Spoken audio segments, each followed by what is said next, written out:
နေဘာလို့ပြောချင်လဲဆိုတော့ရမ်းပွင့်လင်းတယ်နော်မှန်တယ်ပြုတ်တယ်ဆိုမှန်တိုင်းမကောင်းဘူးနော်မှန်တိုင်းဒီမှာသွားကြည့်မှန်တိုင်းမကောင်းကွဲတယ်နော်ကျတော့တကယ်ပုံမလင်းနေပြောတယ်ဆိုတယ်ပြုတ်တယ်ဆိုတဲ့အရာကလည်းလူမုံများတယ်နော်လူမုံများတယ်ကျတော့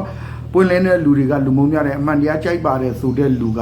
အရန်ရှားတယ်အဲ့ဒါလေးကိုကျွန်တော်ဖတ်ပြပေးပါမယ်နော်လူမုံများတယ်နော်လူမကြိုက်ဘူးအဲ့ဒါမျိုးတွေဖြစ်တတ်တဲ့အရာလေးကိုကျွန်တော်ဖတ်ပြပေးပါမယ်ကျွန်တော်ဒီကEpidian KC channel လေးကနော်ဒီစာပေတွေဖတ်ပြပေးမယ်ဘုသူရရတာပေါ့နော်ဗတ်မလိုက်တဲ့အရာပဲနော်ကျွန်တော်တို့ကနော်နောက်ပြီးတော့ကျွန်တော်ဘဝမှာကြုံတွေ့ခဲ့တဲ့အရာကျွန်တော်အကြောင်းတွေ follow ရေးအကြောင်းတွေဒီလိုပေါ့နော်ကျွန်တော်ဘဝနဲ့ပြတ်တန်းခဲ့ရမယ်ဟာတွေကျွန်တော်ကပြောပြပေးမယ် channel လေးဖြစ်ပါတယ်ဗျာနော်ကျတော့နောက်ထောင်ရင်တော့ကြည့်ပါပဲနောက်ထောင်ရင်တော့မကြည့်နေပါနော်ကျတော့ဟိုဒါလေးဖတ်ပြပေးပါနော်အရန်ပွန့်ပွန့်လင်းလင်းနေပြောတတ်တော့တဲ့လူမုံများတဲ့များလာပြန်နေ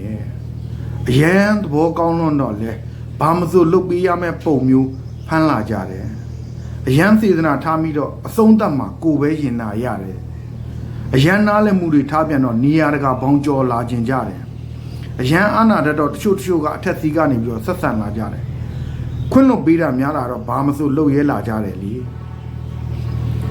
ရင်ခံနေတော့ကတော့အကောင်းပေါ့ပြန်ပြောလိုက်တော့ကို့အမှားဖြစ်သွားတယ်လိုဘတွေဖြည့်စည်းပေးနေတုန်းကတော့ဟုတ်လိုဘတွေမပြည့်တော့ရန်တွေးဖို့ဝင်မလေးတာတွေလည်းရှိတယ်ပြေလဲ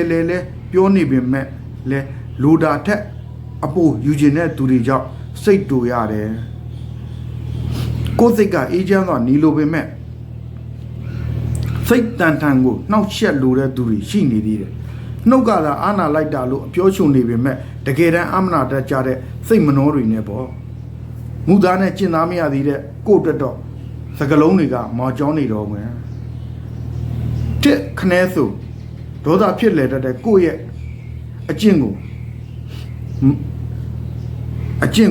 မဖြစ်မနေတော့ပြင်ဆင်ရအောင်မယ်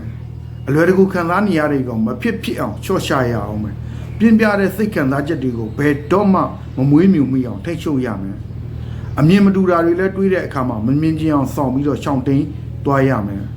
အခက်အခဲတွေဘလောက်ပဲရှိထုတ်ပြတတ်တဲ့အကျင့်ကိုဖျောက်ရမယ်ခံစားချက်တွေပြင်းတွေဖြစ်လာရင်လဲမျိုးချတတ်တဲ့အကျင့်ကိုသင်ရအောင်မယ်